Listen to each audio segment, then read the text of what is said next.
urahura n'umuntu ngo uzi ico nzi ngo jewe uranzi ngiye kubwira ibintu kandi uze kunyihanganira kuba ugiye kuvyumva kuko ni ibintu novuga ati bishobora kuba bibi ku buzima bwawe mu gihe uza kuba umaze kuvyumva, ariko ico nizeye nuko numara kuvyumva utazosubira kwitwara nabi ku bantu ubiyemera ko ubabwira nabi wishimira ibyo ufise n'ibindi, kuko birababaje urahura n'umuntu ukumva ngo uzi ico nzi ngo nkoze iki ngo uzi ico ndi uzi ico mfise.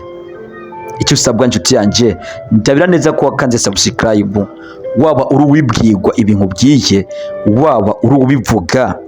Icyo nzi nuko nyuma yo kumva iyi video utazongera kubikora, kandi nimba nabigukorera utazongera kubabazwa navyo.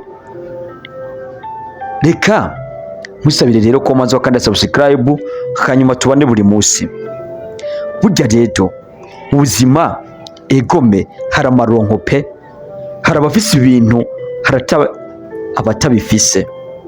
Rero ahantu bigoranira nuko uzosanga umwe yarose ibintu ugasanga mbere nawe yabirose aciye mu buzima bugoye, akagira ku kintu kanaka akakironka bikamutera amanyama yo kubona yuko umenga wewe arenza abandi, ariko mu by'ukuri ntiba bikwiye.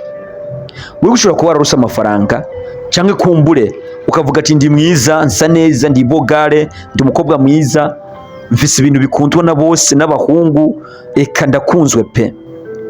Ariko ukibagira ikintu kimwe, uwo mubiri ufise hari abandi bigeze ko bafise umubiri mwiza nk'uwo cyari kuruta uwo aya masaha batakiriho bamaze gupfa. Ubwo bwiza ufise ushobora kugira accident ukameneka aho mwibarabara cyangwa bakakugonga ugasanga wise ubana isura mbi. Ndavyibuka hari inkuru sokuru yigeze kudutera y'umukobwa. Uyu mukobwa yari umukobwa mwiza pe, yari yagiye kuba kwa bofre wiwe. Uyu mukobwa rero bofre wiwe yamukunda kubi, bimwe bimvuye ku mutima bivanye n'ukuntu yasa, ku buryo yategura kuzomurutisha umugore wiwe akamugira umugore wa kabiri, binakunze akanirukana umugore wiwe kugira asigarane uyu mukobwa. Nuvuga ati yari nka bofre wiwe. Uyu mukobwa rero kubera yuko bofre wiwe yamukunda cyane yigutegura no kumugira umugore wiwe, umva bwari ubuhemu icyambere na mbere.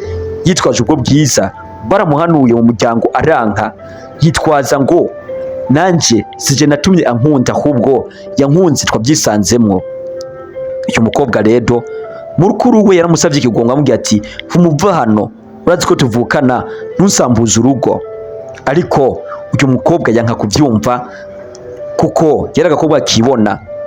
Umunsi umwe rero uyu mugabo yaragiye kumurongora cyanke yari yemeje kuzobana nawe kugira ngo ahebe mukuru we.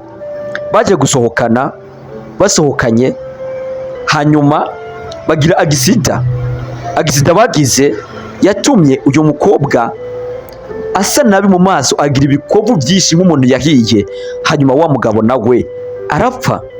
Uyu mugore nubwo atari yaba umugore yarakira umukobwa, ahita abona neza yuko bwa bwiza yahora yishimira ari ubusa, ariko ni gushobora gutakara mu mwanya mutoyi. Arasaba imbabazi, abasabye imbabazi barazimugira, ariko baragira ati wize ari uko umanje kubona ubaye nka wa mugani ngo umwana yemera yuko intambi ari mbi inyuma yuko imaze kumusogota.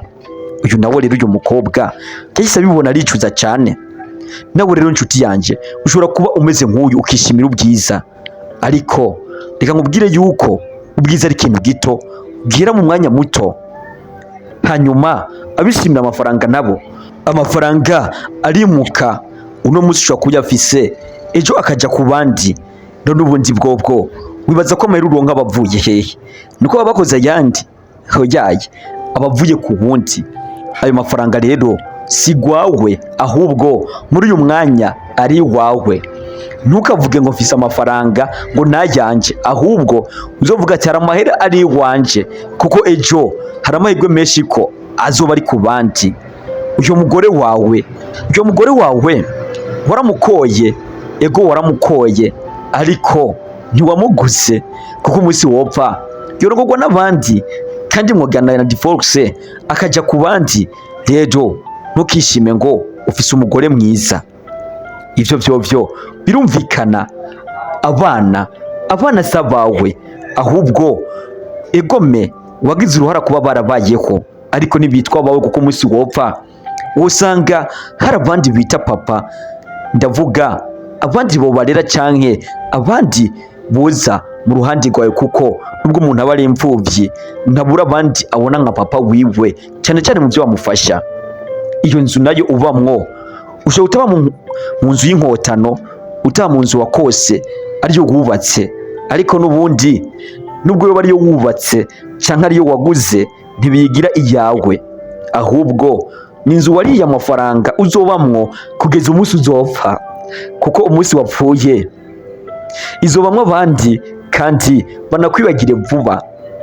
Kandi binashoboka ko ubona yidandaza ikitwa y'abandi, rero nyuma yo kuyidandaza ayo mafaranga uyidandaje agahita atakara, urumva yuko byose biba bibaye ubusa. Nyuma yo kumenya rero ibi byose, kandi ugahita unamenya neza yuko nyuma y'imyaka 100 utazoba ukiriho, uzoba warapfuye wavyanga wavyemera, ndazi neza yuko ata mpamvu yo gusuzugura umuntu witwaje ivyuri icyo ufise, kuko ibi byose ni by'umwanya muto, bihera mu mwanya muto nk'umwanya urume rumara.